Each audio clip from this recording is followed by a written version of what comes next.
O milionário, com sua vida aparentemente perfeita e cheia de luxo, decide parar em um posto de gasolina para abastecer seu carro de alto padrão. Mal sabia ele que, ao descer do veículo, encontraria uma cena capaz de desestabilizar até mesmo os alicerces mais sólidos de sua realidade. Ali, sob a luz de um posto isolado, estava sua ex-esposa, com quem havia compartilhado promessas e sonhos. Estava ali, trabalhando como frentista, ao lado de 2 gêmeos, os mesmos filhos que ele mal conhecia. O choque e a incredulidade tomaram conta de seu ser, enquanto ele observava a mulher que um dia foi o centro de sua vida agora, em uma realidade completamente diferente da sua. O que ele faz depois deixa todos surpresos. Olá, espectador. Obrigado por estar aqui. Deixe um like e nos conte nos comentários o que achou da história e de qual cidade está nos assistindo agora. Vamos continuar com a história. O sol de abril brilhava implacável sobre Recife, banhando as ruas da antiga cidade pernambucana com um brilho dourado que fazia cintilar o Porsche prata de Gustavo Santos enquanto ele se aproximava de um modesto posto de gasolina na periferia. O automóvel, último modelo e com um valor superior ao de várias casas do bairro juntas, destoava visivelmente do entorno de pequenos comércios e casas simples. Gustavo, vestido com um terno italiano sob medida que o protegia do calor com a mesma eficiência que seu ar-condicionado de alta gama, mexeu-se desconfortável no banco de couro.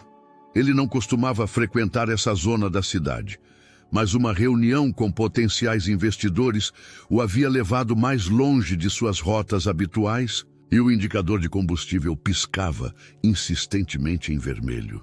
Enquanto manobrava o veículo em direção a uma das bombas, sua mente divagava entre cifras e projeções do novo empreendimento imobiliário que planejava apresentar na semana seguinte.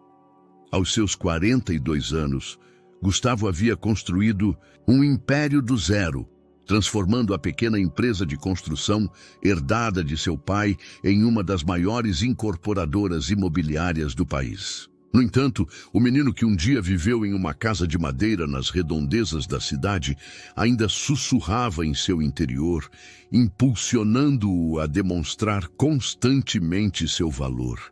Ele parou ao lado da bomba e desligou o motor. Com um gesto automático, tirou seus óculos de sol de grife para verificar melhor o medidor de combustível. Foi então que a viu. O tempo pareceu parar. O barulho do tráfego distante, o zumbido dos insetos e até mesmo o calor incessante pernambucano se desvaneceram em um instante. Ali, segurando uma mangueira de combustível e vestindo o simples uniforme azul do posto, estava Clara. Clara, o nome que ele havia tentado apagar de sua memória durante os últimos 5 anos. Clara, que havia desaparecido numa manhã de domingo, sem deixar mais rastro que um bilhete rabiscado às pressas. Desculpa, não consigo mais. Ela ainda não o havia visto. Estava distraída, sorrindo para um ponto além da bomba. Gustavo seguiu seu olhar e o ar escapou de seus pulmões. 2 crianças, idênticas como gotas d'água, brincavam perto de um pequeno escritório. Não aparentavam mais de 5 anos. 5 anos. O mesmo tempo que havia se passado desde que Clara se desvanecera de sua vida. As crianças tinham a mesma cor de pele que ele, o mesmo cabelo negro e espesso, os mesmos olhos amendoados que ele via todas as manhãs no espelho. Mas também tinham o sorriso de Clara, aquele sorriso que o havia cativado naquela festa da universidade, quando ele mal começava a construir seu império, e ela sonhava em restaurar a arte pré-colombiana. Um toque na janela o tirou de seu transe. Era Clara, que finalmente o havia reconhecido. Seu rosto havia perdido toda a cor, e a mangueira de combustível tremia levemente em sua mão. Autoatendimento? Perguntou ela mecanicamente, como se estivesse diante de qualquer cliente, como se os últimos 5 anos não tivessem existido. Como se os 2 pequenos que agora os observavam com curiosidade não fossem uma prova viva de tudo o que se havia quebrado entre eles. Gustavo sentiu sua garganta se fechar. 1000 perguntas se aglomeravam em sua mente, 1000 reprimendas, 1000 declarações de amor não dito. Mas ele só conseguiu articular uma palavra: Clara. Os olhos dela se encheram de medo. Era o mesmo medo que ele havia visto tantas vezes em sua mãe quando seu pai chegava tarde em casa, cheirando a álcool e frustração. Era um medo que o atravessou como uma adaga, porque ele jamais quisera ser a causa do temor de ninguém, muito menos da mulher que alguma vez lhe havia prometido amor eterno. Uma das crianças gritou: "Mamãe!" e começou a correr em direção a eles. Clara virou-se instantaneamente com uma agilidade que denunciava anos de prática na arte da proteção maternal. "Miguel, fica com seu irmão." Sua voz soou firme, mas Gustavo podia detectar o tremor subjacente. Naquele momento, enquanto observava Clara dividida entre seu papel de empregada e seu instinto maternal, Gustavo Santos, o homem que havia construído um império imobiliário do zero, tomou uma decisão que mudaria o curso de todas as suas vidas. Ele não sairia de Recife até descobrir a verdade, até entender por que a mulher que amava havia fugido e, sobretudo, até conhecer aqueles meninos que carregavam seu sangue. O calor pernambucano seguia implacável, mas algo mais ardia em seu interior. Uma determinação que ia além dos negócios, além do orgulho, além da dor de 5 anos de ausência. Era a determinação de um homem que, pela primeira vez em sua vida, entendia que havia construções mais importantes que os edifícios de cristal e aço que levavam seu nome. A suíte do Hotel Pernambuco de Recife parecia sufocar Gustavo, apesar do ar-condicionado. Ele havia passado 3 horas sentado em frente ao seu laptop, ignorando as dezenas de e-mails que exigiam sua atenção. Na tela, uma página de imóveis mostrava propriedades disponíveis na zona norte da cidade. Seu telefone vibrou pela enésima vez. Era Marcos, seu assistente em São Paulo. "Senhor Santos, os investidores coreanos estão preocupados com sua ausência. O Conselho Administrativo sugere: cancela todas as minhas reuniões das próximas 2 semanas. Interrompeu Gustavo, sua voz mais firme do que o habitual. "E contata nossa equipe jurídica em Pernambuco. Quero um relatório completo sobre oportunidades de investimento em Recife, especialmente no setor sudeste." Houve um silêncio prolongado do outro lado da linha. Em 15 anos, Gustavo jamais havia cancelado uma reunião importante, muito menos toda a sua agenda. "Está tudo bem, senhor?" "Perfeitamente", respondeu ele, enquanto seus olhos se fixavam em uma fotografia antiga sobre a mesa.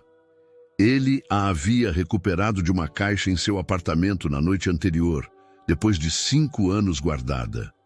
Nela, Clara sorria para a câmera, segurando um pequeno fragmento de cerâmica pré-colombiana que havia estado restaurando. Seus olhos brilhavam com a paixão que ela sempre mostrava ao falar de arte pré-colombiana. "Marcos, mais uma coisa. Preciso que investigue tudo sobre a restauração de arte pré-colombiana em Recife. Museus, oficinas, especialistas, tudo." Ao desligar, Gustavo aproximou-se da janela.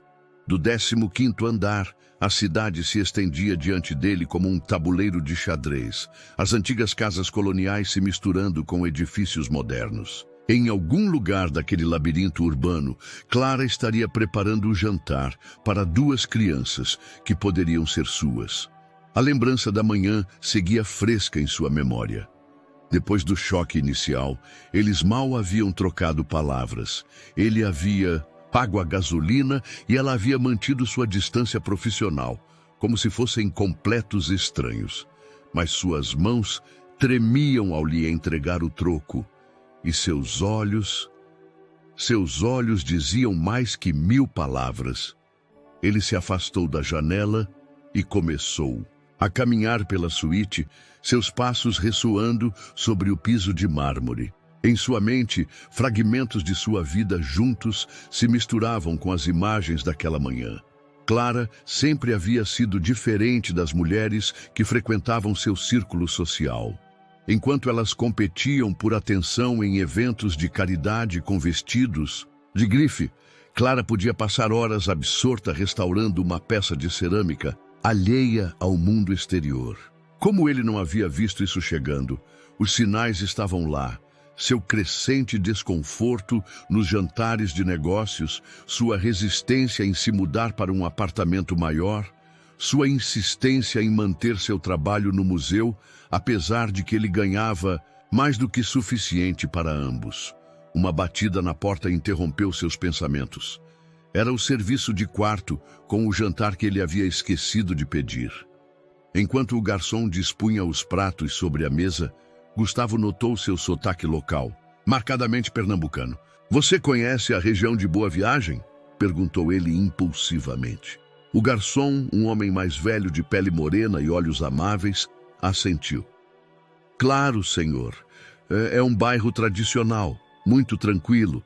Minha irmã tem uma cozinha econômica ali." "E o posto de gasolina? Aquele perto do mercado? Do seu Hélio?" "Sim, todos conhecemos. É um homem muito respeitado na comunidade. Tem ajudado muita gente do bairro." Gustavo anotou mentalmente o nome. Seu Hélio, o homem que havia dado trabalho a Clara quando ela mais precisava. Depois que o garçom se retirasse, Gustavo abriu seu laptop novamente.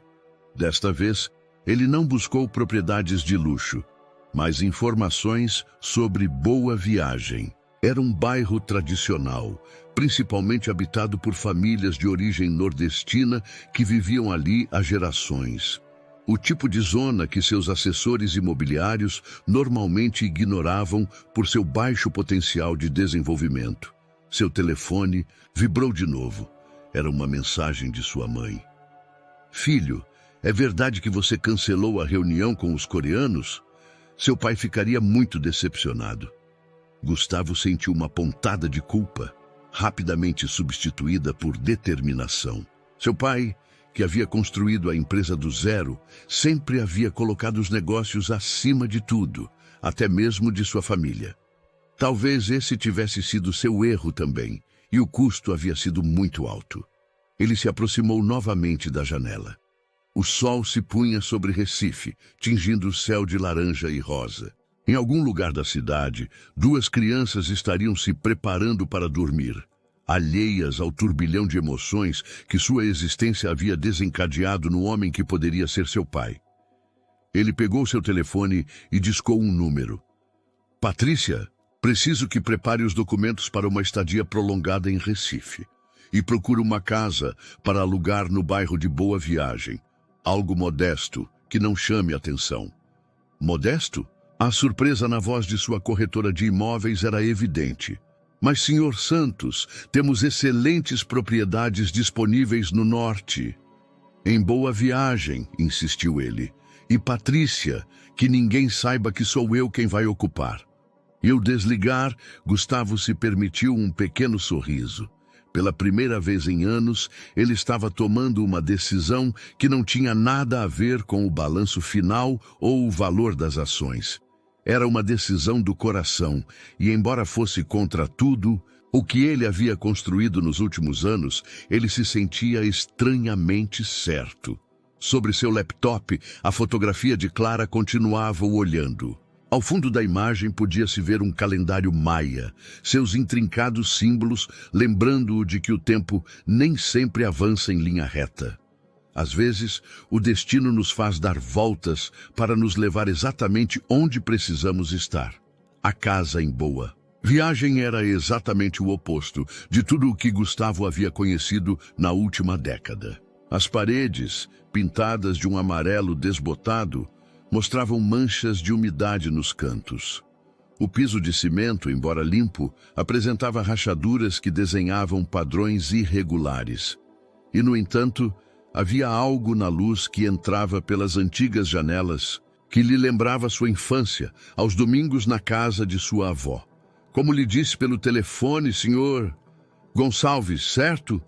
A casa precisa de alguns reparos, explicava a dona Nair, uma mulher mais velha, de compleição robusta e olhar perspicaz. Mas a localização é excelente. Há apenas 3 quarteirões do mercado e do posto, completou Gustavo, tentando soar casual enquanto inspecionava a cozinha. Os armários precisavam de uma mão de tinta e a pia mostrava sinais de ferrugem. Ah, sim, do seu Hélio. Dona Nair o observou com renovado interesse. Você conhece o seu Hélio? Não pessoalmente, respondeu ele, consciente da avaliação silenciosa da mulher. Mas ouvi dizer que é uma pessoa respeitável. Muito. A dona de casa assentiu com ênfase. Tem mantido aquele negócio como uma empresa familiar por 30 anos. Agora ajuda muitas mães solteiras do bairro, dá trabalho, as apoia com as crianças. Ela fez uma pausa significativa, como esperando uma reação. Gustavo manteve sua expressão neutra, embora seu coração acelerasse. Quanto essa mulher saberia sobre Clara e as crianças?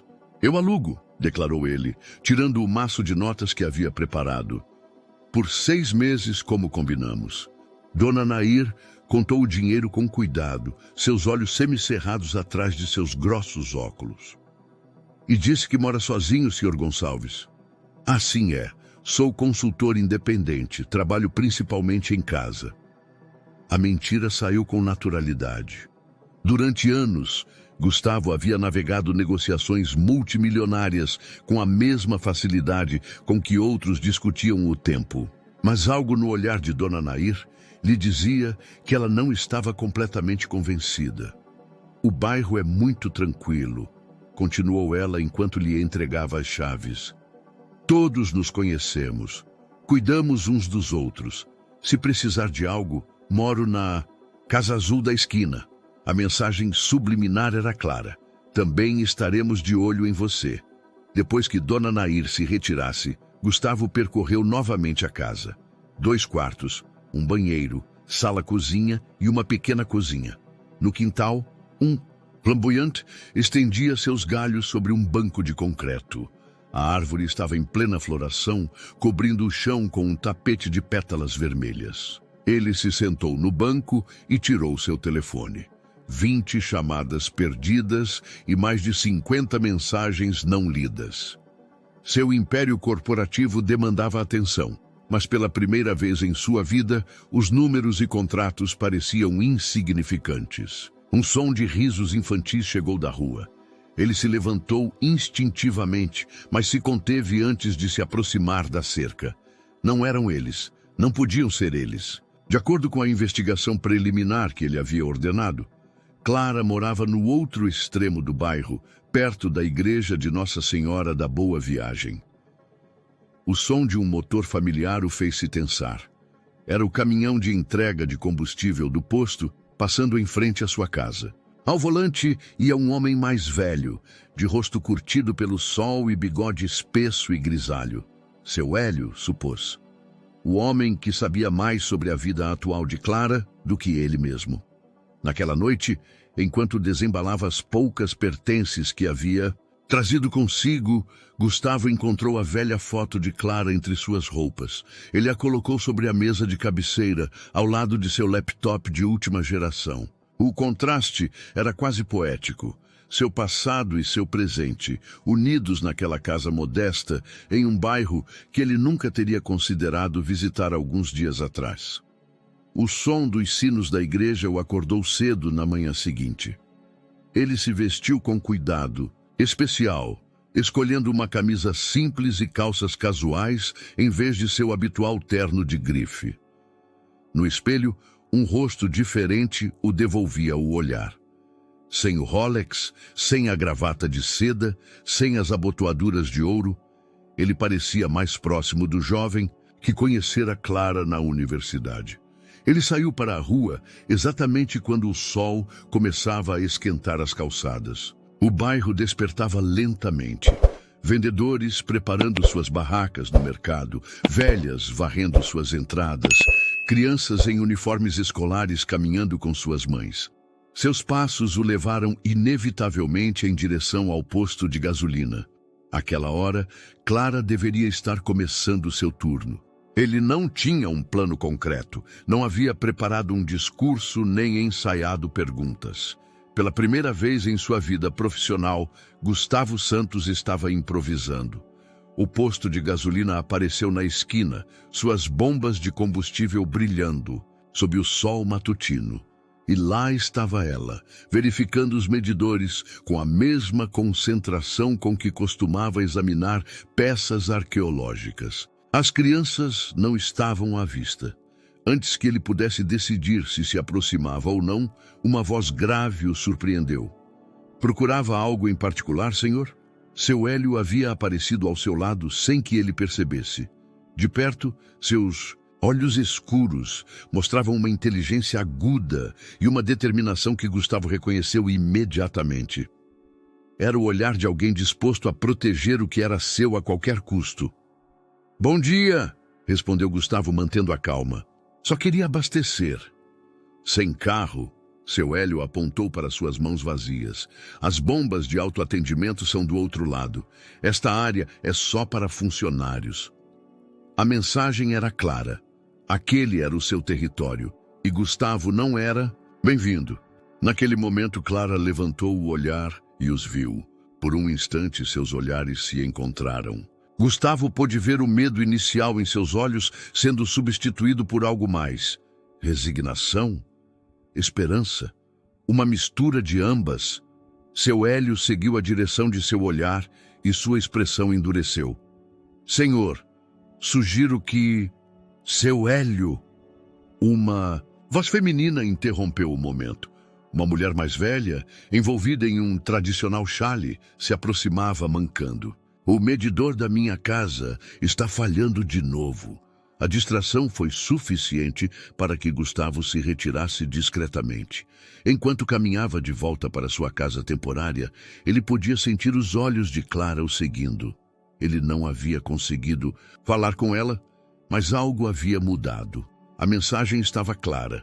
Se ele quisesse fazer parte da vida de Clara e das crianças, primeiro teria que ganhar a confiança da comunidade que os havia protegido durante sua ausência. E para alguém acostumado a comprar vontades com cheques e contratos, essa seria talvez a negociação mais difícil de sua vida.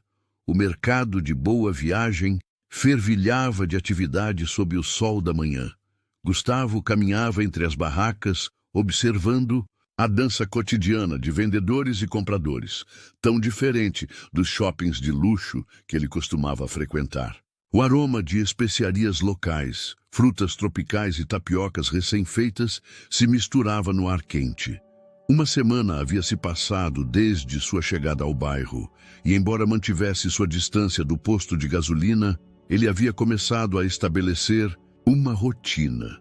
Todas as manhãs, ele comprava pão na padaria da esquina, onde Dona Lúcia já o saudava por seu nome falso.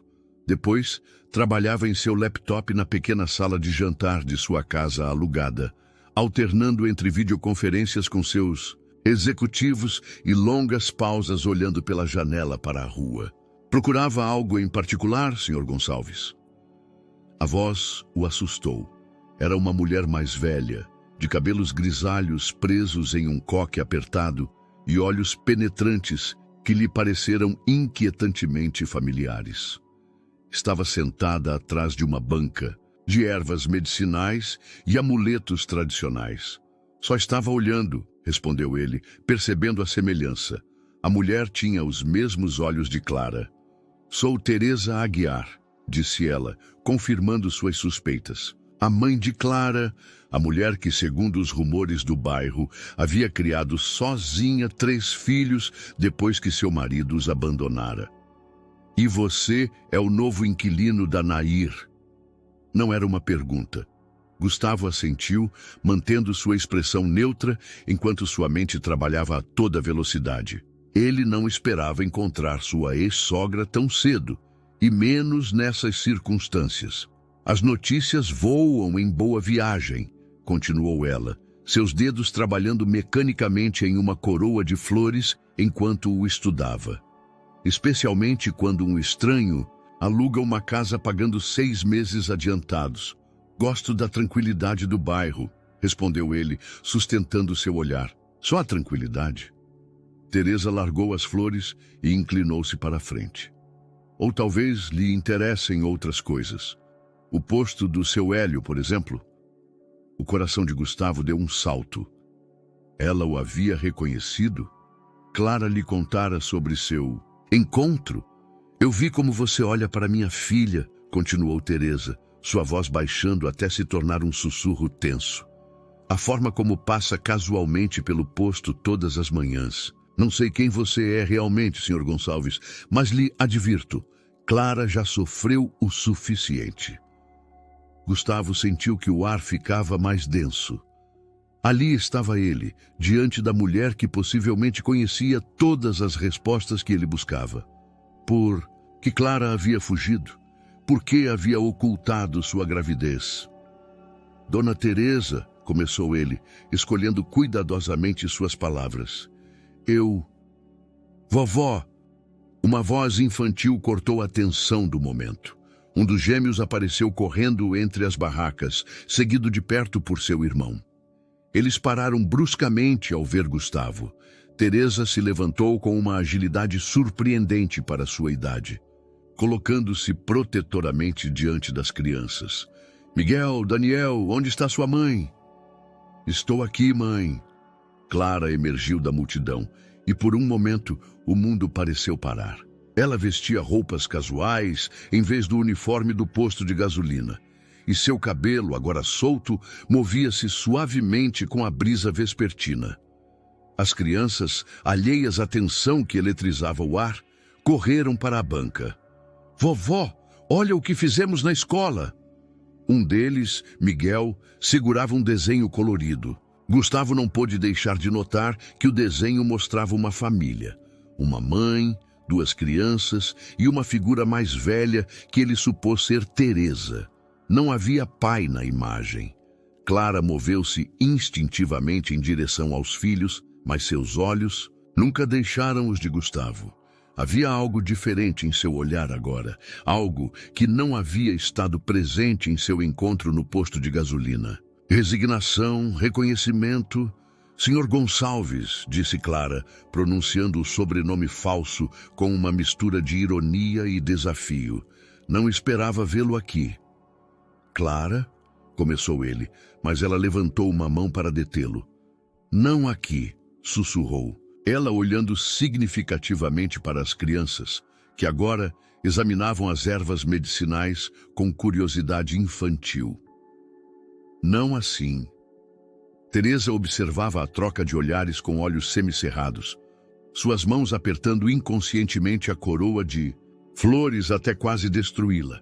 Esta tarde, depois do meu turno, continuou Clara em voz baixa, no parque em frente à igreja, precisamos conversar.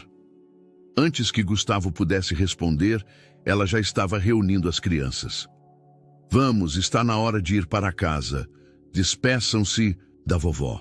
Os gêmeos abraçaram Teresa e saíram correndo à frente de sua mãe, suas risadas se misturando com os sons do mercado.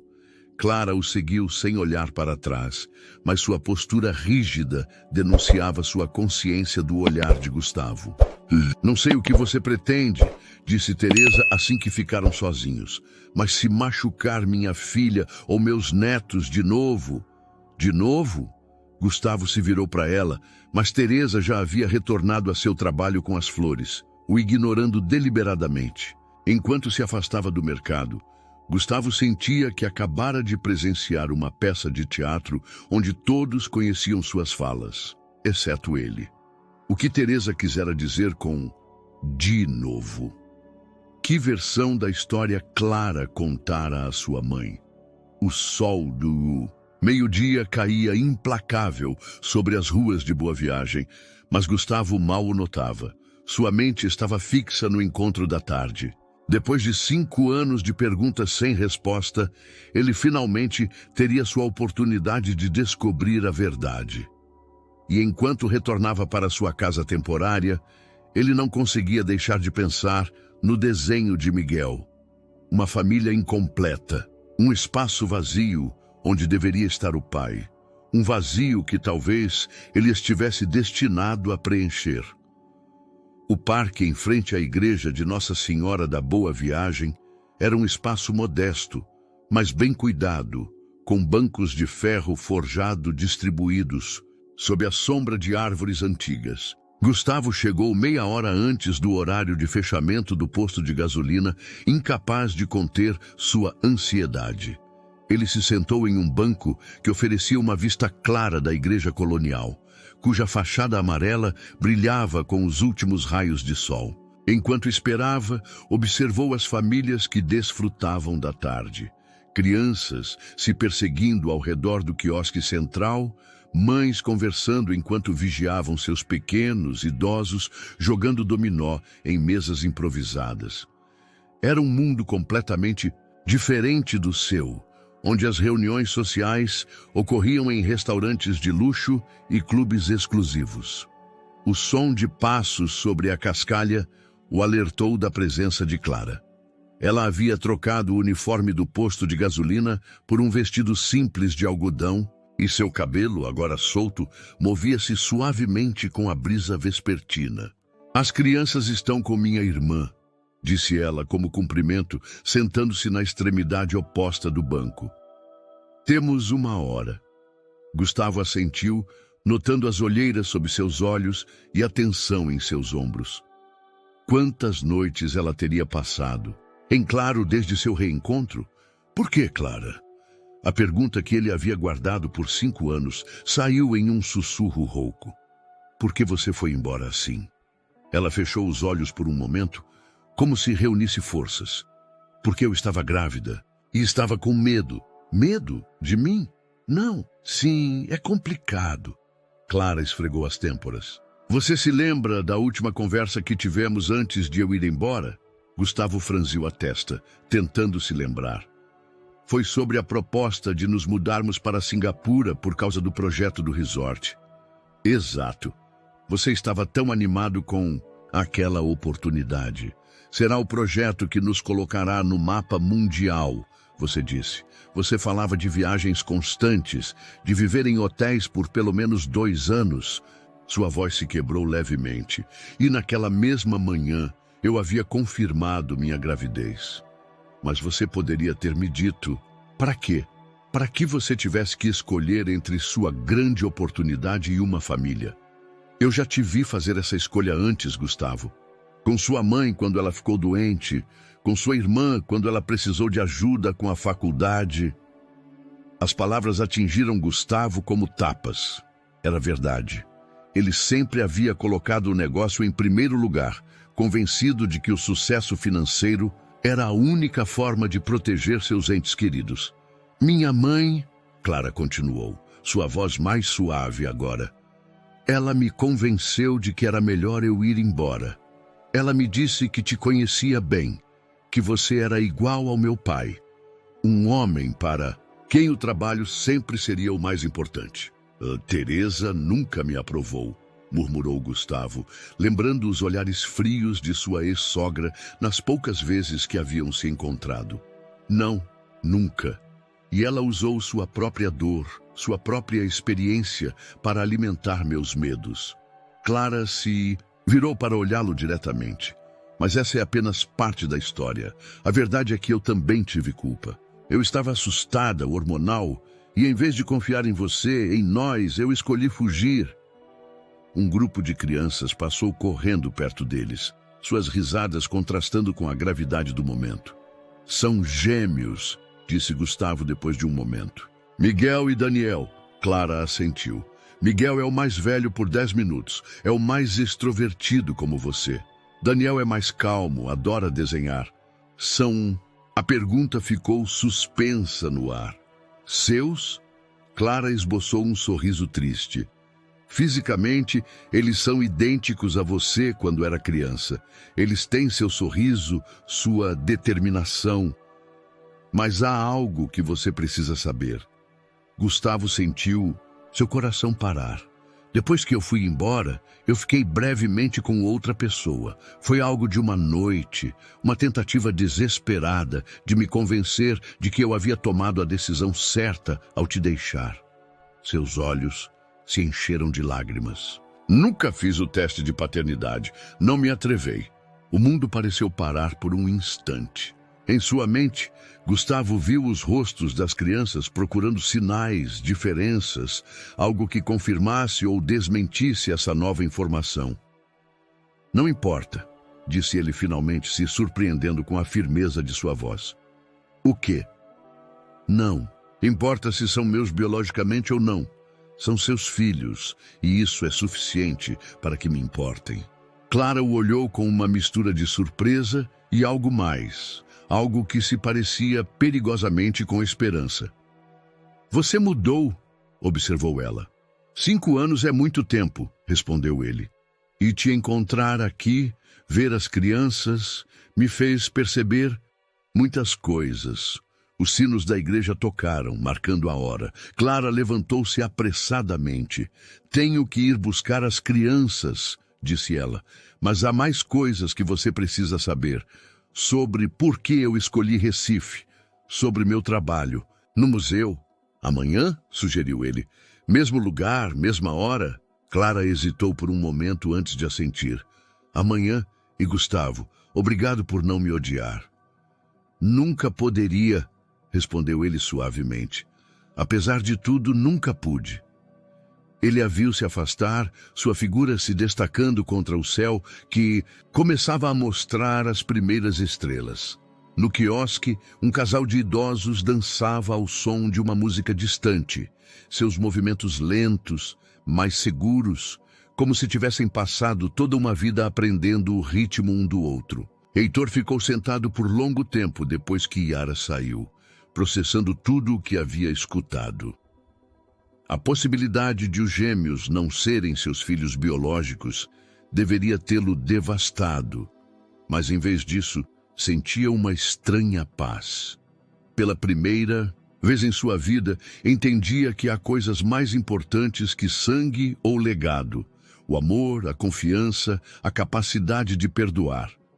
O céu de Recife escurecera completamente quando finalmente se levantou para voltar para sua casa temporária.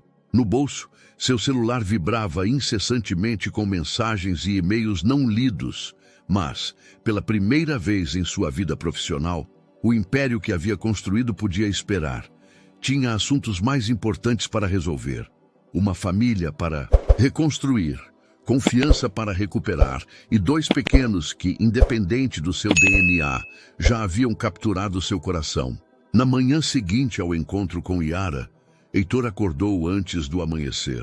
Preparou um café na pequena cozinha de sua casa alugada, enquanto verificava os e-mails que havia ignorado no dia anterior. Entre as mensagens urgentes de seus executivos, uma chamou sua atenção imediatamente. Oportunidade de investimento, Pernambuco. O e-mail era de Carlos de Almeida, um de seus concorrentes mais agressivos no setor imobiliário. A proposta era direta: uma parceria para desenvolver um complexo comercial e residencial no litoral sul de Recife. A área-alvo incluía vários bairros tradicionais, incluindo Santo Antônio. Heitor fechou o notebook com mais força do que o necessário. A ironia não lhe escapava. Havia vindo para Recife em busca de seu passado, e agora o presente ameaçava destruir exatamente o que estava redescobrindo. Uma batida na porta interrompeu seus pensamentos. Era a dona Zulmira, sua caseira, com uma expressão preocupada no rosto. Seu Gonzales, me desculpe a hora, mas... Ela parou, olhando para a rua antes de continuar em voz baixa. Há algo que o senhor precisa saber. Ontem à noite, houve uma reunião na casa do seu Nestor. Eles estão preocupados com o senhor.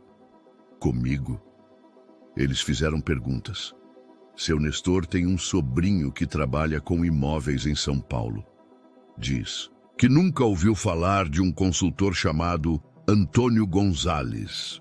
Heitor sentiu o estômago se contrair. Era questão de tempo até que sua verdadeira identidade viesse à tona, mas não esperava que fosse tão cedo. Dona Zulmira, O senhor não precisa me dar explicações, interrompeu ela, levantando uma mão. Mas tem mais. A dona Teresa esteve na reunião. Estava muito alterada, falando sobre proteger a filha e os netos. Naquele momento, o barulho de um motor familiar chegou da rua. O caminhão de entrega do posto de gasolina parou em frente à casa. Seu Nestor quer falar com o senhor, anunciou Dona Zulmira, recuando para a porta. E seu Gonzales, ou quem quer que o senhor seja realmente, tome cuidado. Em Santo Antônio, a família é o que mais importa. Heitor assentiu, agradecendo o aviso. Quando saiu para a rua, seu Nestor já o esperava, encostado em seu caminhão. Bom dia, cumprimentou o homem mais velho, seu rosto ilegível. Quer dar um rolê? Não era exatamente uma pergunta. Heitor subiu no caminhão, percebendo os olhares curiosos dos vizinhos de suas janelas. Seu Nestor dirigiu em silêncio pelas ruas que começavam a despertar. Finalmente parou em frente a um terreno baldio nos limites do bairro. Sabe o que tinha aqui? Perguntou, apontando para o espaço vazio. Heitor negou com a cabeça. Meu primeiro posto de gasolina. Construí com minhas próprias mãos há 40 anos. Depois veio uma grande rede. Ofereceram para comprar. Me recusei. Seu Nestor fez uma pausa, seus olhos fixos no horizonte. Uma noite houve um acidente. Um curto-circuito, disseram. Perdi tudo. Sinto muito, murmurou Heitor, embora pressentisse que a história não havia terminado. A comunidade me ajudou a reconstruir. Não aqui, mas onde estamos agora. Cada família contribuiu com o que pôde. Trabalho, materiais, dinheiro. Por isso o posto não é só meu, Sr. Silva. É de todos. Heitor não se surpreendeu ao ouvir seu verdadeiro sobrenome. Desde quando o senhor sabe? Desde o início. Seu rosto apareceu muitas vezes em revistas de negócios. Seu Nestor se virou para olhá-lo diretamente. A pergunta é, o que um magnata do mercado imobiliário está fazendo vivendo com nome falso em Santo Antônio? É complicado. Não, não é. Vi como o senhor olha para Yara e as crianças. O que não entendo é por que a farsa. Heitor respirou fundo. Queria uma chance de me aproximar sem que meu nome, meu dinheiro ou minha reputação interferissem. Queria que me conhecessem por quem eu sou, não pelo que eu tenho. E quem o senhor é, realmente? A pergunta ficou suspensa no ar enquanto o sol terminava de nascer sobre Recife. Ao longe, os sinos de Santo Antônio chamavam para a primeira missa. Sou alguém que cometeu muitos erros, respondeu finalmente Heitor. Alguém que perdeu o mais importante por perseguir o que acreditava ser o sucesso. E agora só quero uma chance de fazer as coisas direito. Seu Nestor assentiu lentamente. E o projeto do de Almeida? O que sabe sobre isso? Heitor se tensionou. Como? Os boatos correm, Sr. Silva. Principalmente quando envolvem nossas casas. Recebi a proposta esta manhã.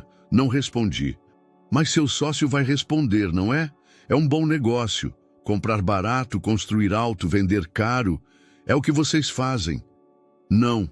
A firmeza na voz de Heitor surpreendeu ambos.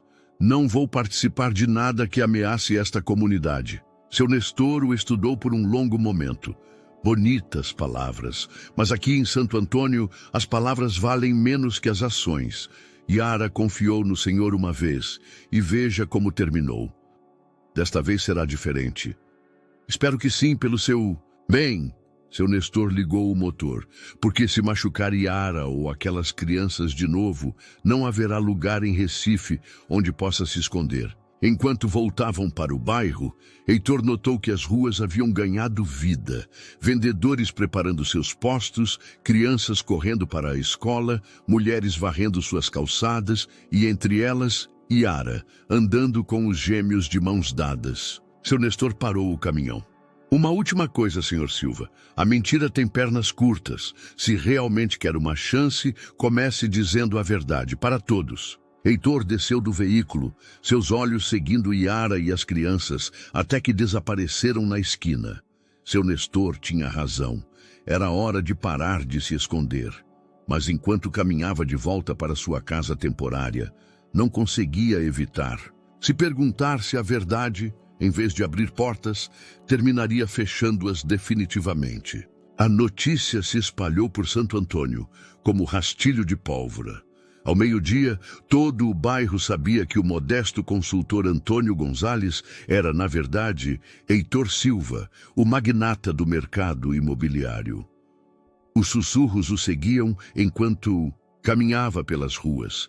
Alguns olhares de desconfiança, outros de curiosidade e não poucos de aberta hostilidade. A padaria onde comprava todas as manhãs tinha uma placa de fechado quando chegou, embora pudesse ver a dona Lúcia trabalhando lá dentro. A barraca de frutas onde costumava parar de repente não tinha troco para suas notas. Era como se uma cortina invisível tivesse caído entre ele e a comunidade que mal começava a conhecer. Mas o pior foi a reação no posto.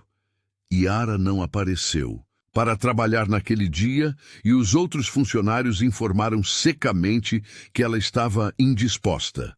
Quando tentou perguntar mais, só recebeu silêncio. Foi Teresa quem finalmente o confrontou, encontrando-o no parque onde costumava se encontrar. Com Yara, está satisfeito? Sua voz tremia de raiva contida. Isso fazia parte do seu plano? Vir aqui fingindo ser alguém humilde para debochar da gente? Nunca foi minha intenção. Sua intenção? Teresa soltou uma risada amarga. Sabe o que está acontecendo agora?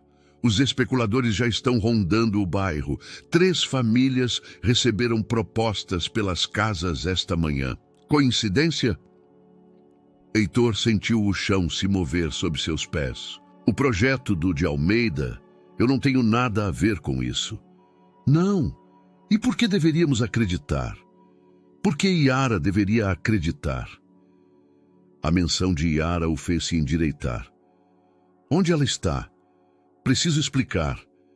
Ela está onde você não pode machucá-la mais. Teresa deu um passo à frente, e apesar de sua baixa estatura, sua presença era imponente. Há 5 anos, eu avisei minha filha sobre homens como você. Homens que veem tudo como uma oportunidade de negócio, até os sentimentos das pessoas. A senhora está enganada, respondeu Heitor, mantendo a calma apesar da tempestade em seu interior. Sim, cometi erros. Sim, menti sobre minha identidade. Mas meus sentimentos por Yara, pelas crianças, isso é real. Real? Teresa tirou um jornal da bolsa e o estendeu na sua frente. Era o jornal local, e na seção de negócios, uma manchete chamativa anunciava: Grupo Almeida e Silva Empreendimentos. Planejam megaprojeto em Recife. Heitor pegou o jornal com mãos trêmulas. Era um artigo especulativo, baseado em rumores e fontes anônimas, mas o dano já estava feito. Eu não... começou, mas Teresa o interrompeu. Minha filha está arrasada. As crianças perguntam por que o senhor Gonzales não vem mais dar oi. Você tem ideia do que fez? Antes que pudesse responder, uma figura familiar apareceu no extremo do parque. Era Yara, levando os gêmeos de mãos dadas. Ao ver Heitor, parou bruscamente. Mãe, chamou Yara, sua voz tensa. Eu te disse que eu mesma ia resolver. As crianças observavam a cena com curiosidade. Miguel, o mais extrovertido, deu um passo à frente. Senhor Gonzales, por que o senhor não vai... Mas ao posto! O coração de Heitor se contraiu ao ouvir o nome falso na voz inocente da criança. Daniel, enquanto isso, se escondia parcialmente atrás da mãe, seus olhos grandes e preocupados alternando entre os adultos. Miguel e Daniel vão com a vovó, ordenou Yara suavemente. Preciso falar com o senhor Silva. Teresa pareceu querer protestar, mas algo na expressão da filha a deteve. Pegou as crianças pelas mãos e se afastou, não sem antes lançar um último olhar de advertência para Heitor. Yara esperou até que estivessem sozinhos para falar. Era tudo mentira? Não, respondeu ele imediatamente. Meu nome, minha ocupação, sim, Mas tudo o mais, Yara, tudo o que te disse sobre meus sentimentos, sobre querer fazer parte das vidas deles. E o projeto? Também é mentira que você planeja destruir nosso bairro? Aquele artigo é pura especulação. Almeida me contatou. É verdade, mas eu recusei a proposta. Yara o estudou em silêncio, como costumava fazer anos atrás, quando tentava decidir se devia acreditar nele ou não. Por que você veio realmente, Heitor? Por você. Por eles. Ele se aproximou um passo, percebendo que ela não recuava. Quando te vi no posto naquele primeiro dia, tudo mudou. Minha vida, minhas prioridades, tudo. Usei um nome falso porque queria uma chance de conhecê-los sem que minha reputação ou meu dinheiro se interpusessem. E não lhe ocorreu que mentir faria exatamente isso? Errei, admitiu ele. Mas, Yara, olha nos meus olhos e me diga se você acredita que tudo foi mentira. Que as conversas que tivemos, que meu amor pelas crianças, que meu desejo de ser parte das vidas deles, me diga se você acredita que tudo isso foi falso. Yara manteve seu olhar pelo que pareceu uma eternidade. Ao longe podiam ouvir as risadas dos gêmeos brincando com a avó.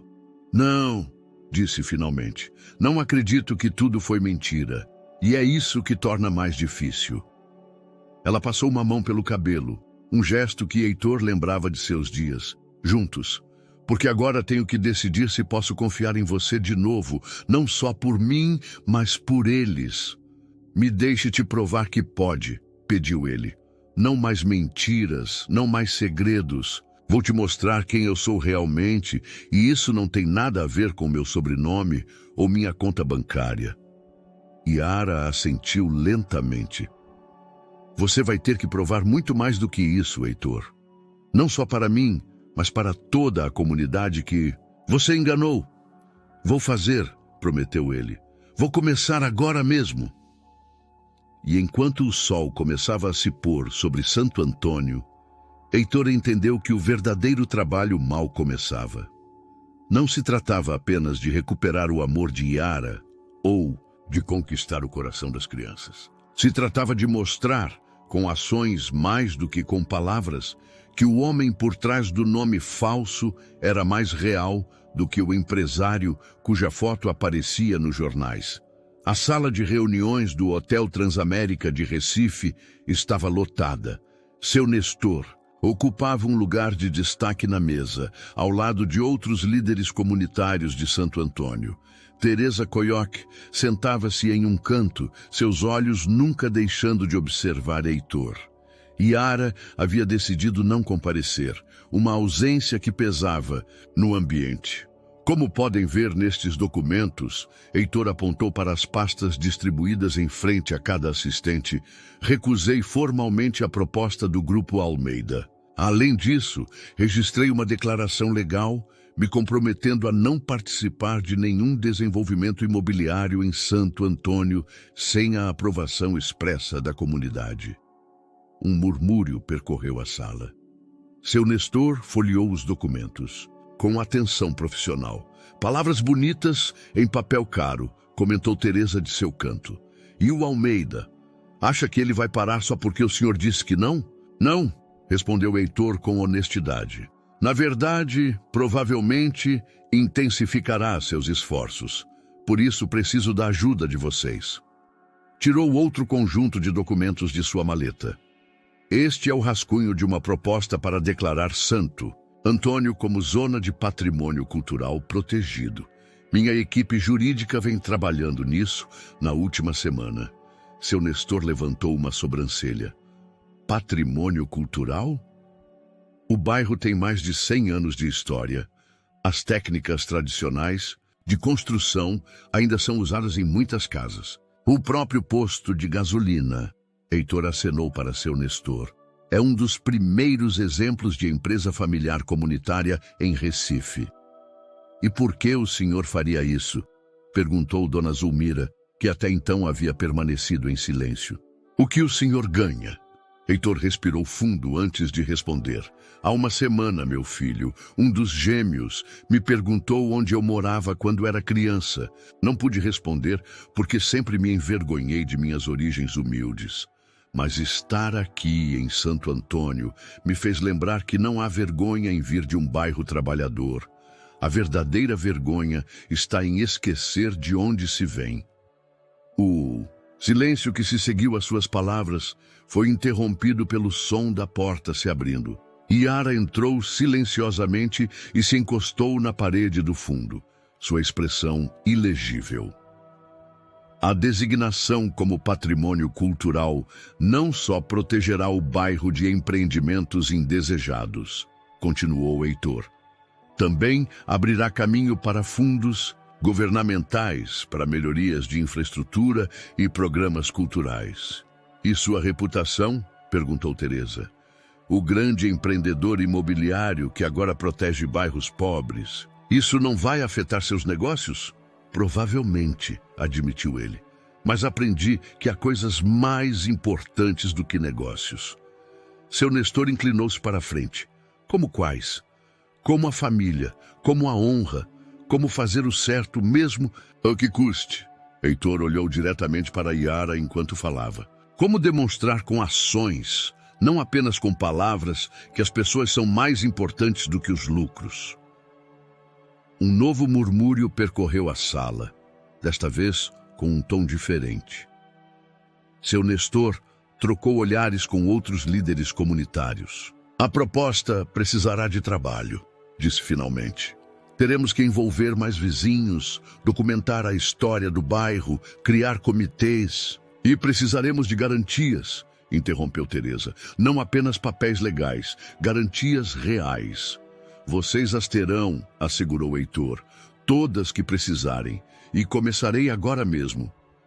Ele se levantou e caminhou em direção a Yara, consciente de que todos os olhos o seguiam. Yara, sua voz era suave, mas firme. Quero fazer isso direito, não só por você ou pelas crianças, mas porque é a coisa certa a fazer. Mas preciso da sua ajuda, seu conhecimento em restauração, sua conexão com a comunidade. Precisamos deles para documentar adequadamente o valor cultural do bairro. Yara o estudou por um longo momento antes de responder. E se descobrirem que o bairro não se qualifica para a designação? Então encontraremos outra maneira. Não vou desistir, Yara. Não desta vez. Um brilho de algo. Esperança? Reconhecimento? Cruzou pelos olhos de Yara. As crianças perguntam por você, disse ela finalmente. Miguel não para de falar sobre os prédios que você constrói. Posso? Heitor deixou a pergunta no ar. Yara assentiu levemente. Amanhã é domingo. Costumamos ir ao parque depois da missa. A reunião continuou por mais uma hora, discutindo detalhes técnicos e logísticos. Mas algo havia mudado no ambiente.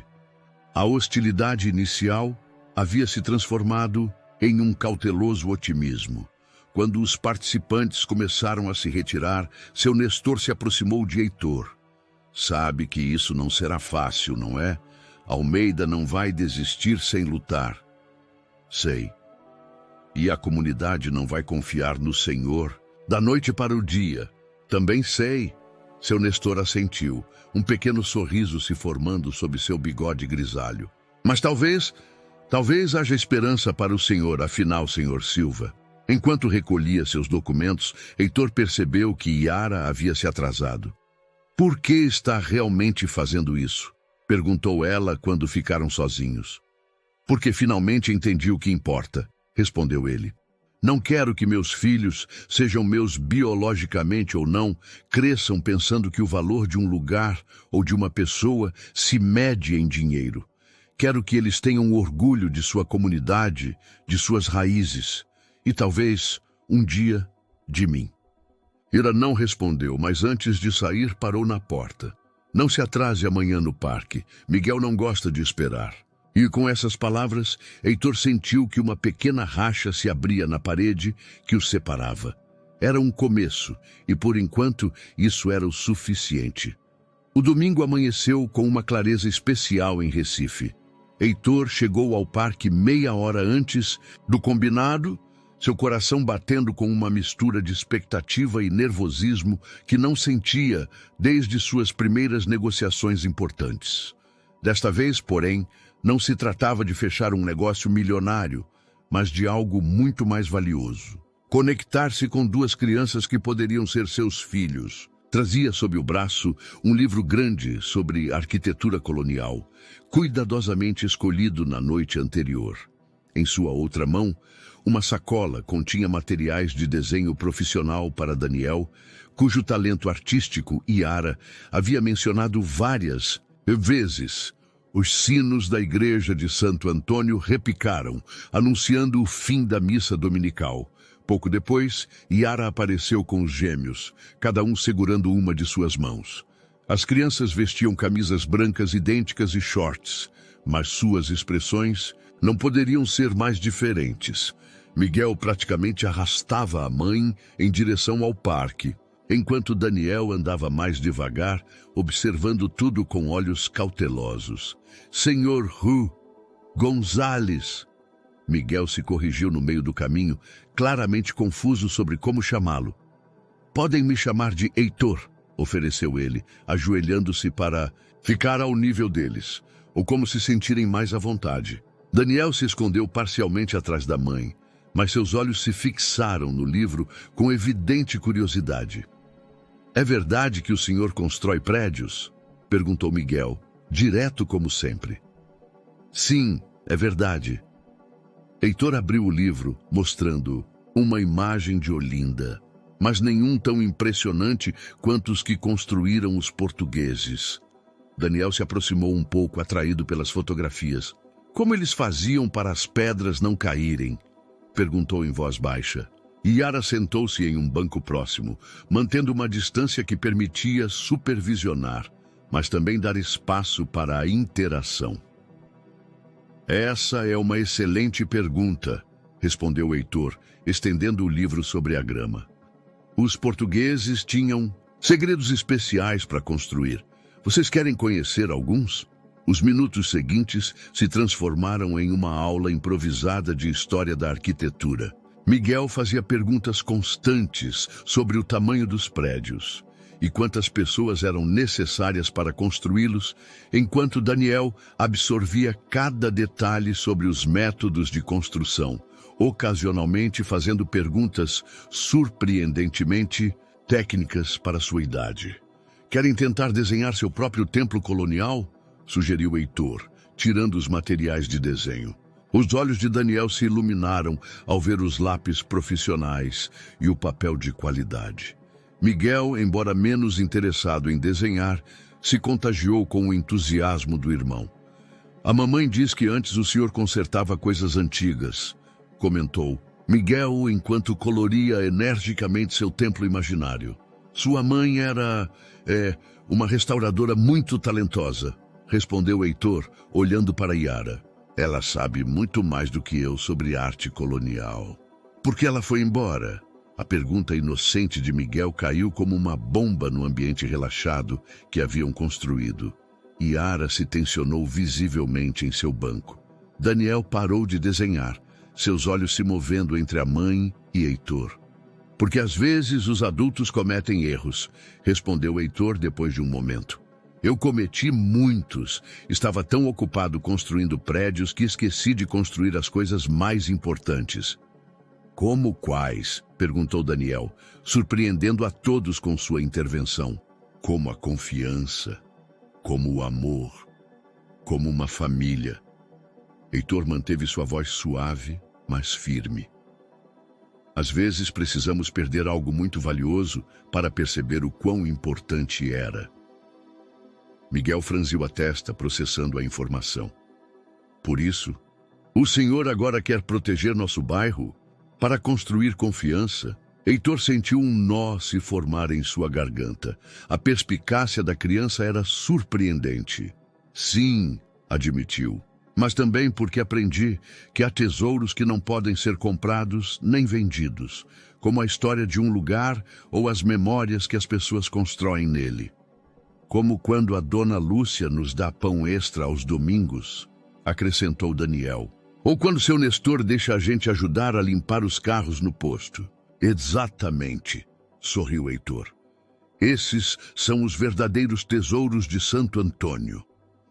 Yara se aproximou finalmente, sentando-se na grama ao lado deles. Me mostram seus desenhos? As crianças apresentaram orgulhosas suas criações. O templo de Miguel era uma estrutura colorida e fantástica, com escadas que chegavam até as nuvens. O de Daniel, por outro lado, mostrava um estudo detalhado de como as pedras poderiam ter sido colocadas, com pequenas anotações nas margens. São muito bons, elogiou Yara. Talvez possamos pendurá-los em casa. O Heitor pode vir ver quando estiverem pendurados? Perguntou Miguel esperançoso.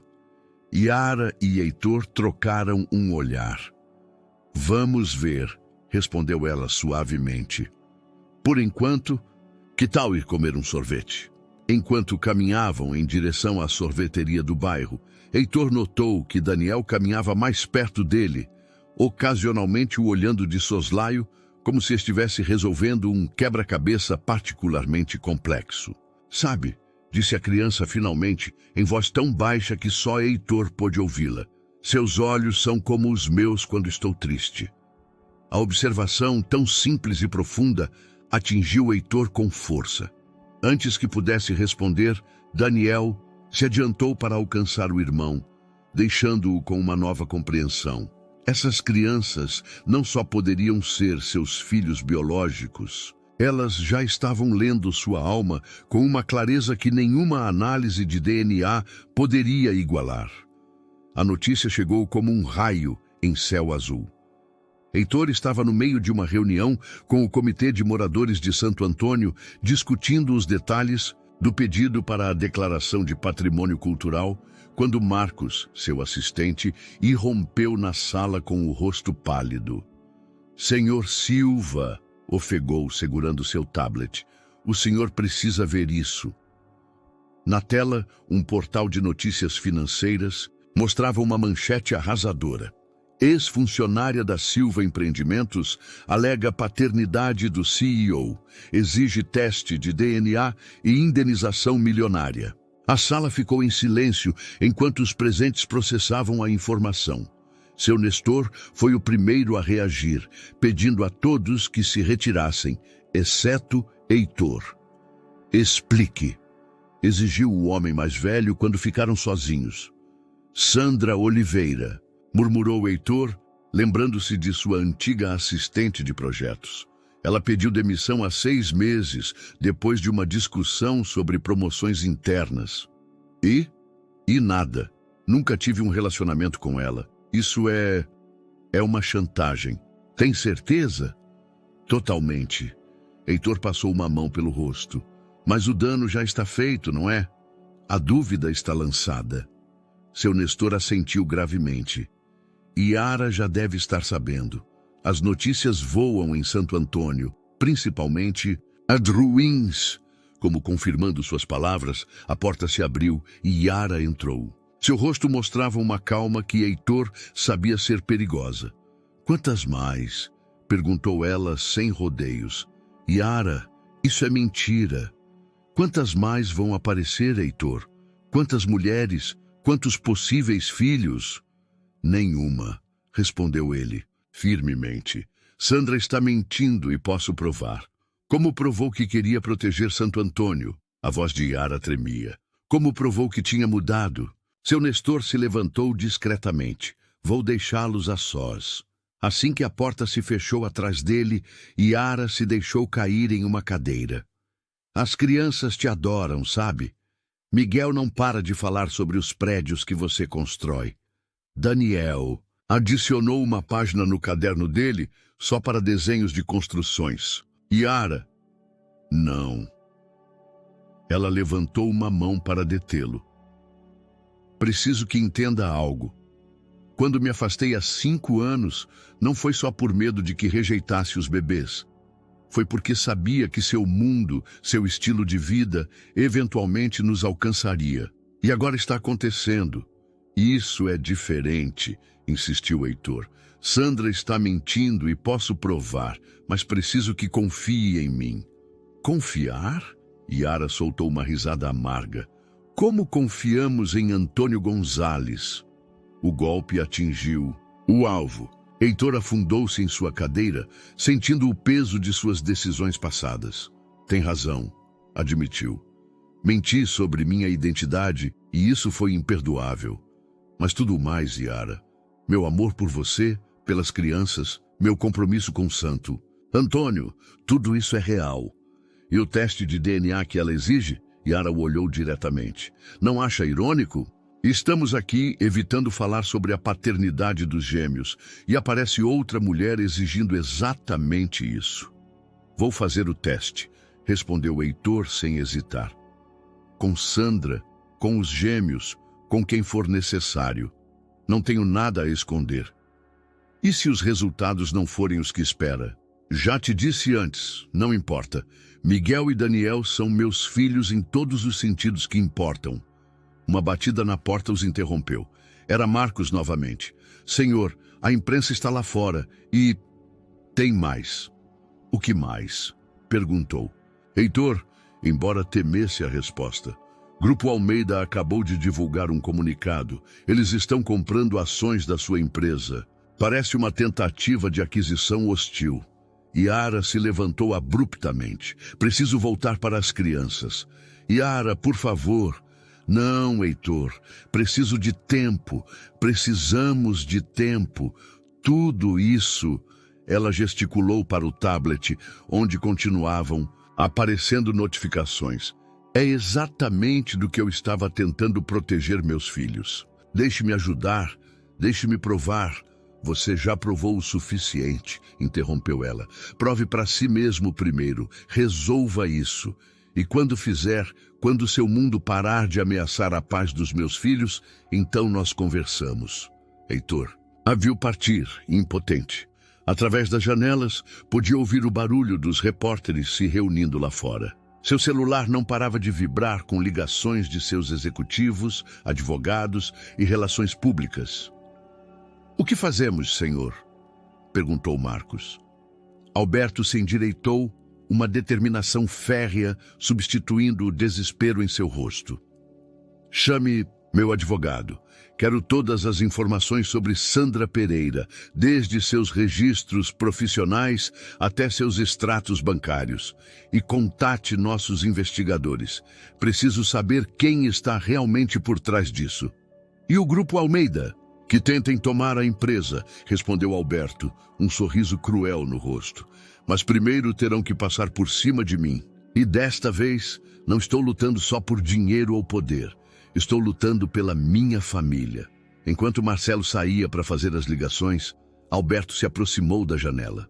Em algum lugar de Florianópolis, duas crianças provavelmente estariam se perguntando por que a mãe havia voltado mais cedo e por que os adultos sussurravam preocupados.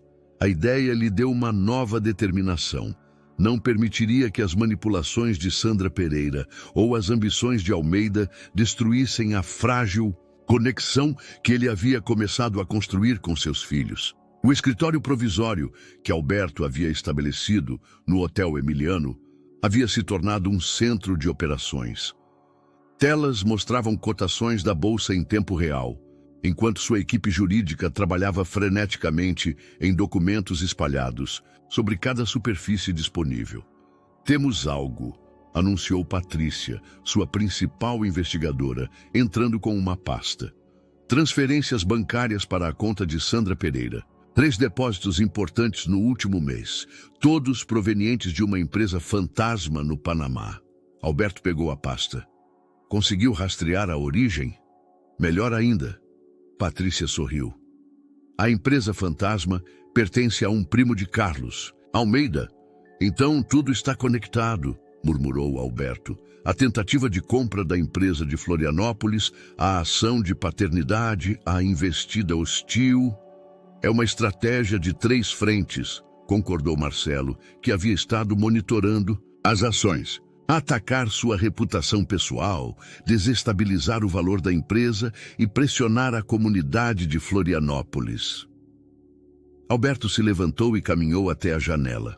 Dali, podia ver os telhados de Florianópolis ao longe. Fazia 3 dias que não via Camila nem as crianças. Seu tio Hélio o havia informado que os gêmeos perguntavam por ele constantemente. "O que fazemos com essa informação?" perguntou Patrícia. "Preparem uma coletiva de imprensa", respondeu Alberto, virando-se para sua equipe. "Mas antes, preciso fazer uma visita." O posto de gasolina estava tranquilo quando ele chegou. Camila não estava à vista, mas seu tio Hélio apareceu imediatamente, como se o estivesse esperando. "Temos provas", disse Alberto sem rodeios, entregando-lhe uma cópia do relatório. Tudo foi orquestrado por Almeida. Seu tio Hélio examinou os documentos com atenção. "Por que me mostra isso primeiro e não a Camila?" "Porque preciso do seu conselho. Não apenas sobre como proceder legalmente, mas sobre como lidar com isso sem causar mais danos à comunidade, à minha família." O homem mais velho sorriu levemente para a palavra família. "Siga-me." Ele o conduziu até um pequeno escritório na parte de trás do posto. As paredes estavam cobertas de fotografias antigas de Florianópolis. Seu tio Hélio apontou uma em particular. "Vê essa criança." Na imagem em preto e branco, um menino de uns 5 anos sorria ao lado de uma bomba de gasolina antiga. "É o senhor?" "Não, é seu pai." Alberto se aproximou da fotografia, incrédulo. "Meu pai? Mas ele nunca mencionou..." "Rodrigo Rodrigues trabalhava aqui quando era criança, ajudando meu pai. Sua família morava em Florianópolis antes de se mudar para o norte da cidade." Seu tio Hélio tirou outra fotografia de uma gaveta. "E essa mulher a reconhece?" Alberto pegou a fotografia com mãos trêmulas. Era sua avó, muito mais jovem, vendendo flores na feira de Florianópolis. "Por que não me disse antes?" "Porque algumas verdades precisam do seu momento", respondeu seu tio Hélio. "Como a verdade sobre Sandra Pereira ou a verdade sobre os gêmeos." "Os resultados do DNA, não me refiro a isso", interrompeu seu tio Hélio. "Me refiro à verdade mais importante, que o amor e a responsabilidade não se medem em testes de laboratório." Naquele momento, um alvoroço se ouviu da entrada do posto. Camila havia chegado com as crianças e Miguel, ao ver o carro de Alberto, havia corrido para o escritório. "Alberto!" A criança parou bruscamente ao ver as fotografias. "Esse é meu pai", respondeu Alberto, abaixando-se para mostrar. A imagem, seu avô quando tinha mais ou menos sua idade. Daniel, que havia entrado mais cautelosamente, se aproximou também. "Morava aqui?" "Sim."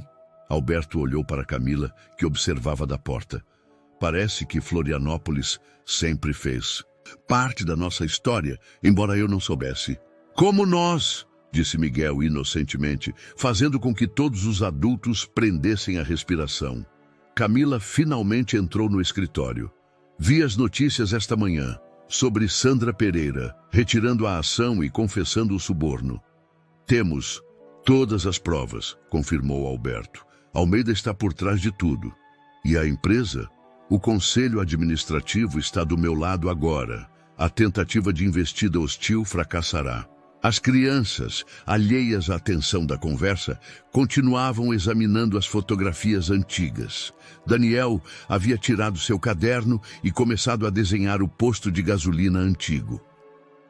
"Há algo mais que você precisa ver", disse Alberto, tirando um envelope de sua jaqueta. "Os resultados do laboratório chegaram esta manhã." Camila ficou pálida. "Não sei se quero..." "Eu também não os abri", interrompeu ele, "e não o farei a menos que você decida.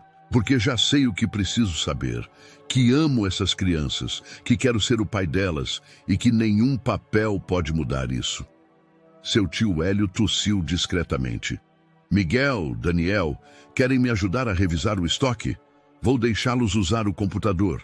As crianças seguiram entusiasmadas para o velho empresário, deixando Camila e Alberto sozinhos, com o envelope sem abrir. "O que fazemos com isso?"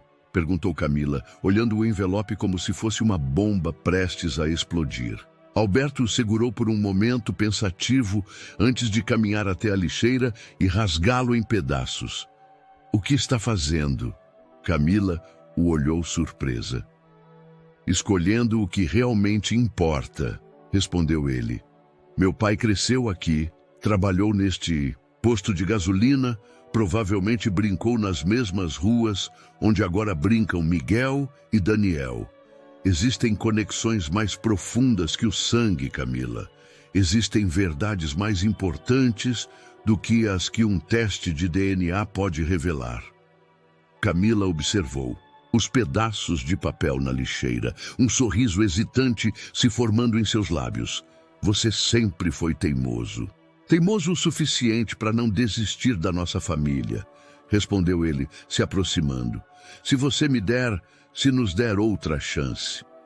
Através da janela do escritório, podiam ver os gêmeos ajudando seu tio Hélio com o estoque, suas risadas se misturando com o som familiar dos carros entrando e saindo do posto. Nas paredes, as fotografias antigas pareciam observar a cena com aprovação silenciosa, como se o círculo de uma história muito maior finalmente começasse a se fechar. A feira de Florianópolis fervilhava com uma energia especial naquela manhã. Fazia 2 semanas desde a exposição do Plano de Almeida e a comunidade havia se reunido para celebrar a aprovação preliminar da Declaração de Patrimônio Cultural do bairro. Guirlandas de papel picado multicolorido cruzavam as ruas e o aroma de churrasco e pastel se misturava com a música de uma banda local. Alberto caminhava entre as barracas com Miguel e Daniel, cada criança segurando uma de suas mãos. Eles haviam se tornado inseparáveis desde a descoberta das fotografias antigas, especialmente depois que Camila concordou que passassem mais tempo juntos. "É verdade que a bisavó vendia flores aqui?" perguntou Miguel, apontando para uma das barracas. "Bem ali mesmo", confirmou Alberto. "E seu avô ajudava a carregar os baldes de água para manter as flores frescas." Daniel, que carregava seu inseparável caderno de desenho, parou para fazer um esboço rápido da barraca de flores. Seu talento havia florescido nas últimas semanas, especialmente depois que Alberto o matriculou em aulas de arte no Centro Cultural do bairro. "Alberto!" A voz de Teresa Silva os surpreendeu. A mulher mais velha se aproximava com uma expressão que, pela primeira vez, não era de hostilidade. "Estava procurando por vocês." "Vó, sabia que a bisavó do Alberto vendia flores aqui?" perguntou Miguel animado. Teresa assentiu. "Lembro. Minha mãe costumava comprar flores dela para a igreja." Ela se voltou para Alberto. "Preciso lhe mostrar algo. Crianças, por que não vão com sua mãe? Está na barraca do tio Hélio." Os gêmeos correram. Embora Daniel parasse brevemente para entregar seu caderno a Alberto, um gesto de confiança que não passou despercebido. Teresa conduziu Alberto até sua banca de ervas medicinais, mas em vez de parar ali, o levou a uma pequena bodega nos fundos. O espaço estava cheio de caixas e objetos antigos, mas Teresa se dirigiu diretamente a um baú de madeira em um canto. "Quando Camila me disse que estava grávida", começou enquanto procurava algo no baú, "eu só conseguia pensar na minha própria história, em como meu marido nos abandonou quando meus filhos eram pequenos." Ela parou, segurando um envelope amarelado. "Mas talvez eu tenha projetado meus medos em vocês." Alberto pegou o envelope que ela lhe estendia. Dentro havia uma carta datada de 5 anos atrás, escrita com a inconfundível caligrafia de Camila. "Ela escreveu esta carta no dia em que foi embora", explicou Teresa. "Me pediu para te entregar se você algum dia viesse procurá-la. Mas eu..." Sua voz quebrou. "Eu a convenci de que você não voltaria." Com mãos trêmulas, Alberto retirou A carta. Querido Alberto, quando você ler isso, se é que algum dia ler, já estarei longe.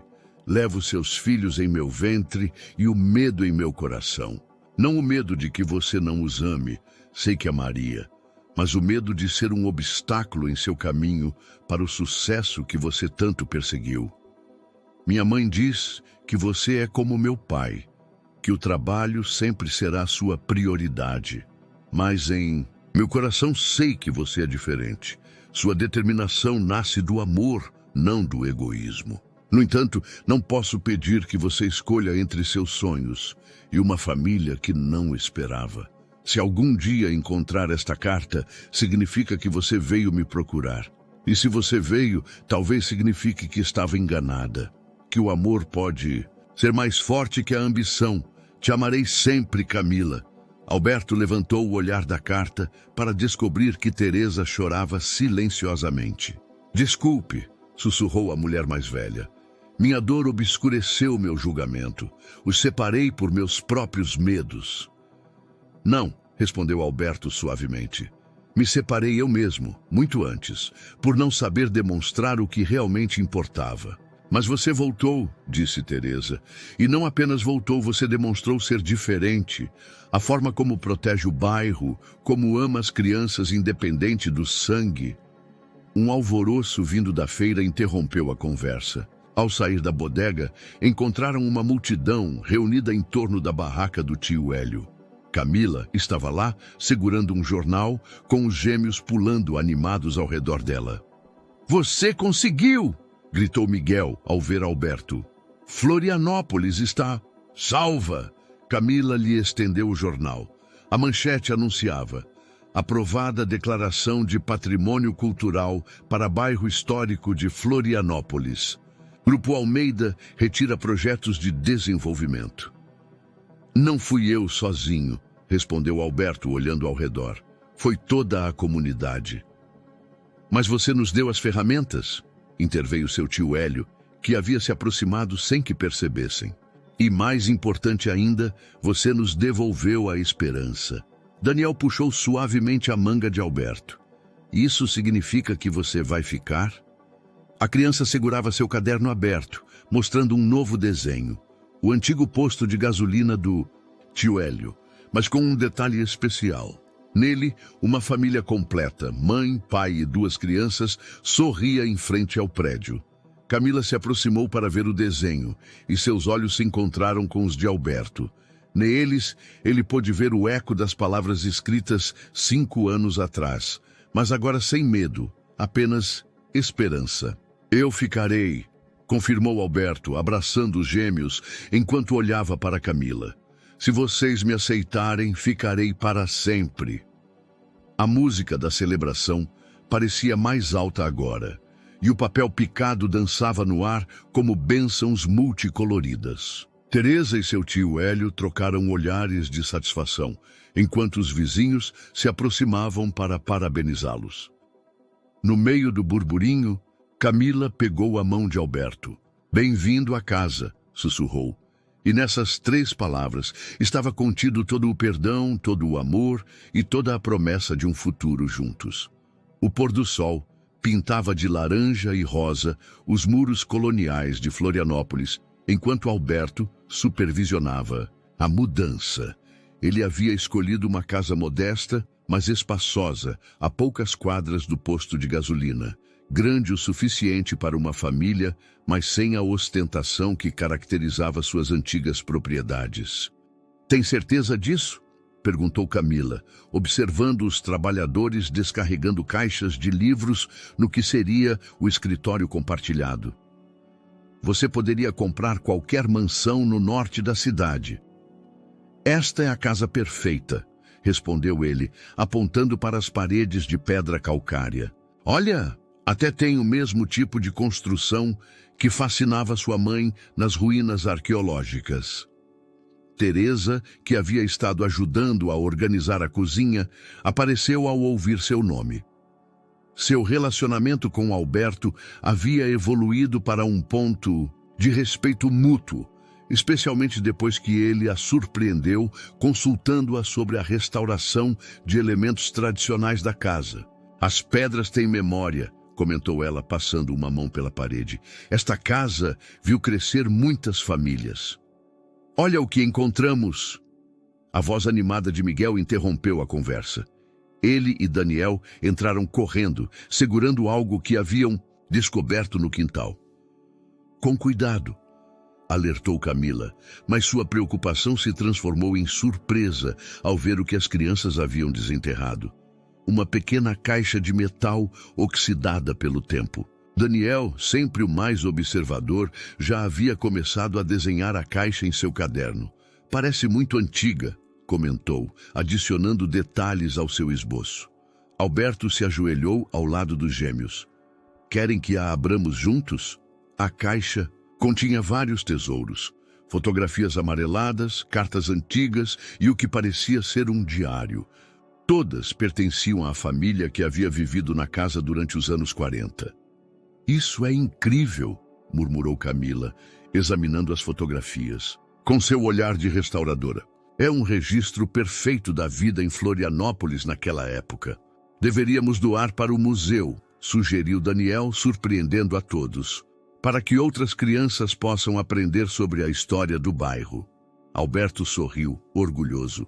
É uma excelente ideia. De fato, ele parou, olhando significativamente para Camila. Há algo que quero discutir com vocês. A família se reuniu no que seria a sala, sentando-se em caixas e móveis semi-desembalados. Até mesmo seu tio Hélio, que havia chegado para ajudar com a mudança, se juntou ao grupo. Estive pensando, começou Alberto, em como combinar minha experiência em negócios com o espírito de Florianópolis. E acho que tenho uma ideia. Ele tirou alguns projetos de sua maleta e os estendeu sobre uma caixa. Mostravam o projeto de um centro cultural e museu comunitário. A ideia é criar um espaço onde se preserve a história do bairro, onde os artistas locais possam expor seu trabalho e onde as crianças possam aprender sobre sua herança cultural. Olhou para Camila. E precisaremos de uma especialista em restauração para dirigi-lo. Os olhos de Camila brilharam. Está falando sério? Completamente. Já falei com as autoridades culturais. Com a declaração de patrimônio aprovada, há fundos disponíveis para projetos como este. Vou poder expor meus desenhos, exclamou Daniel, animado. E eu posso dar tours, acrescentou Miguel, sem querer ficar para trás. Conheço todas as histórias do bairro. Teresa e seu tio Hélio trocaram olhares de aprovação. O antigo depósito ao lado do posto seria perfeito para isso, sugeriu seu tio Hélio. Tem o espaço e a localização ideal. Já pensei nisso, sorriu Alberto. Na verdade, gostaria que o senhor fosse parte do conselho administrativo, tio Hélio. O senhor e a dona Teresa. Ninguém conhece melhor a história de Florianópolis. Teresa levou uma mão ao peito, visivelmente emocionada. Você mudou tanto, murmurou. Quando Camila foi embora, nunca imaginei que chegaria este dia. Todos nós mudamos, respondeu Alberto, pegando a mão de Camila. Aprendemos que o verdadeiro sucesso não se mede em dinheiro ou propriedades, mas no impacto que temos em nossa comunidade, em nossa família. Um barulho na entrada interrompeu o momento. Era Dona Remédios, segurando uma panela fumegante. Nenhuma família deve passar sua primeira noite em casa sem um bom jantar, anunciou, entrando como se fosse a coisa mais natural do mundo. Especialmente quando essa família ajudou a salvar nosso bairro. Logo, o aroma de feijoada encheu a casa, misturando-se com as risadas das crianças e as conversas dos adultos. Os vizinhos começaram a chegar, cada um trazendo algo. Dona Lúcia, com pão recém-assado, o professor de arte de Daniel, com uma pequena tela. Famílias que Alberto havia conhecido durante sua luta para proteger o bairro. Enquanto observava seus filhos ajudarem a servir a comida, Camila discutindo planos para o museu com sua mãe, seu tio Hélio, contando histórias da velha Florianópolis, Alberto sentiu uma profunda certeza. Este era o verdadeiro sucesso. Não os arranha-céus que ele havia construído, nem as fortunas que havia acumulado, mas este momento, esta família, esta comunidade. Em que está pensando? Perguntou Camila, aproximando-se com 2 pratos de feijoada. Em que, às vezes, você precisa perder tudo para encontrar o que realmente importa, respondeu ele, aceitando o prato. E que, às vezes, o caminho para casa é mais longo do que você esperava, mas vale cada passo da viagem. Camila sorriu, aquele sorriso que o havia cativado anos atrás e que agora prometia um futuro juntos. Bem-vindo à casa, Alberto. Desta vez, para sempre. Um ano exato havia se passado desde aquele encontro fortuito no posto de gasolina. O sol de abril brilhava sobre Florianópolis com a mesma intensidade, mas tudo mais havia mudado.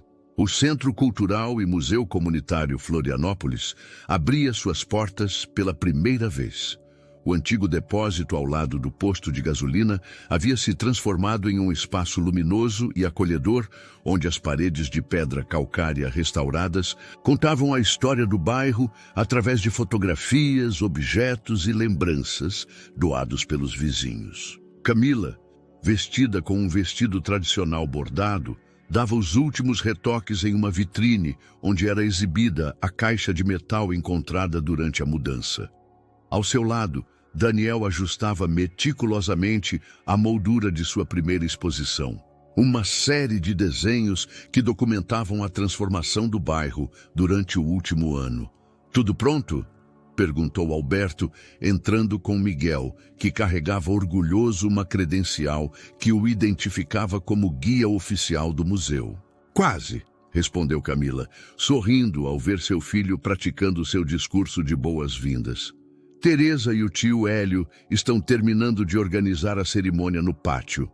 O quintal do museu havia se transformado em uma horta comunitária, onde as plantas medicinais de Teresa conviviam com flores tradicionais e uma pequena horta mantida pelos vizinhos. Era ali que seria realizada a cerimônia de inauguração, que coincidia com outra celebração especial. Os convidados começaram a chegar. Famílias do bairro, autoridades culturais, jornalistas que vinham documentar esta iniciativa única de preservação comunitária.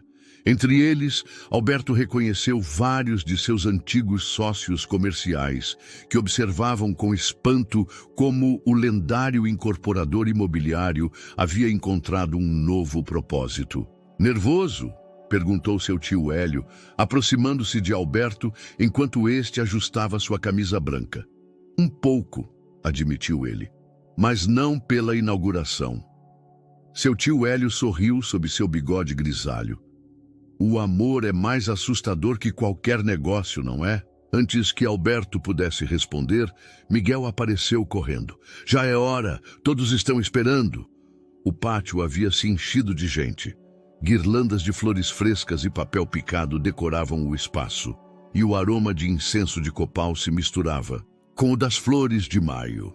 Teresa, elegante em seu traje tradicional, dirigia um grupo de mulheres mais velhas que dispunham as oferendas tradicionais. Daniel se aproximou de Alberto, segurando algo em suas mãos. Achei isso entre as coisas da caixa, disse, entregando-lhe uma fotografia antiga. Olha a data. A fotografia mostrava um casamento tradicional, celebrado exatamente 70 anos, atrás, naquele mesmo pátio. A coincidência fez Alberto sorrir. Prontos! Camila apareceu ao seu lado, radiante. Seu vestido branco, bordado com motivos tradicionais, havia sido um presente conjunto de Teresa e Dona Remédios. A cerimônia do casamento foi íntima e profunda, entrelaçando tradições ancestrais com promessas novas. Seu tio Hélio, como patriarca respeitado da comunidade, dirigiu o ritual, enquanto Teresa e os gêmeos apresentavam as oferendas tradicionais. Há um ano, começou Alberto seus votos. Cheguei a Florianópolis perseguindo o passado, só para descobrir meu futuro. Encontrei mais que uma família, Encontrei minhas raízes, meu propósito, meu verdadeiro lar. E eu, respondeu Camila, seus olhos brilhantes, aprendi que às vezes o medo nos faz fugir do que mais precisamos, mas o amor verdadeiro, como as raízes das árvores antigas, sempre encontra seu caminho de volta para casa. Os gêmeos apresentaram as alianças, cada uma forjada com prata local e inscrita com símbolos que simbolizavam a união eterna. Miguel mal conseguia conter sua emoção, enquanto Daniel capturava o momento em seu caderno de desenho. Após a cerimônia, enquanto os convidados desfrutavam da festa e percorriam o museu, Alberto encontrou um momento tranquilo com sua família no jardim. Os últimos raios de sol banhavam o espaço em uma luz dourada, semelhante àquela manhã no posto de gasolina que havia mudado suas vidas. "Sabe o que é mais incrível?", comentou Camila, observando os gêmeos brincarem perto da fonte central. "Que tudo isso começou com uma mentira, mas nos levou à verdade maior de nossas vidas. Que o sucesso não se mede em metros quadrados de construção?", brincou Alberto. "Que o lar não é um lugar", corrigiu ela. "É onde seu coração encontra sua verdade." Teresa se aproximou, levando as crianças pelas mãos. "O jantar está pronto", anunciou. "O tio Hélio insiste em fazer um brinde." Dona-se. Enquanto caminhavam para o salão principal do museu, onde as mesas haviam sido dispostas entre vitrines que contavam a história de Florianópolis, Alberto parou um momento para observar sua família. Miguel explicava animadamente para alguns visitantes a história de uma fotografia, gesticulando com o mesmo entusiasmo que ele costumava mostrar em suas apresentações corporativas. Daniel, sentado em um canto, adicionava os últimos detalhes ao seu desenho da cerimônia, seu talento artístico florescendo sob a orientação de Camila. Na parede principal, uma nova adição ao museu chamou sua atenção. A fotografia de seu pai em frente ao posto de gasolina, junto com a de sua avó na feira. E agora, ao lado, uma fotografia recente de toda a família em frente ao museu. 3. Gerações unidas por Florianópolis, pelo amor à comunidade, pela força das raízes que, embora esquecidas por um tempo, nunca deixaram de crescer. Seu tio Hélio chamou a atenção de todos com sua taça levantada. "Por Florianópolis", começou, "que nos ensinou que os verdadeiros tesouros não são construídos com cimento e aço, mas com amor, tradição e comunidade. E pela família", acrescentou Teresa, olhando com orgulho para sua filha e seus netos, "que às vezes precisa se perder para se encontrar." Alberto abraçou Camila e os gêmeos enquanto o sol terminava de se pôr sobre Florianópolis. Bairro que ele havia planejado transformar, o havia transformado a ele, ensinando-lhe que o verdadeiro legado não se mede em propriedades ou contas bancárias, mas nas vidas que tocamos e nas histórias que construímos juntos. "Pai?", a voz de Miguel o tirou de seus pensamentos. Era a primeira vez que o chamava assim. "Conta de novo a história de como você encontrou a mamãe no posto de gasolina." Alberto sorriu, olhando para sua família reunida. "Claro", respondeu, "embora eu ache que essa foi apenas o começo de nossa verdadeira história. Espero que você tenha gostado da história de hoje. Inscreva-se no canal para não perder mais histórias como esta.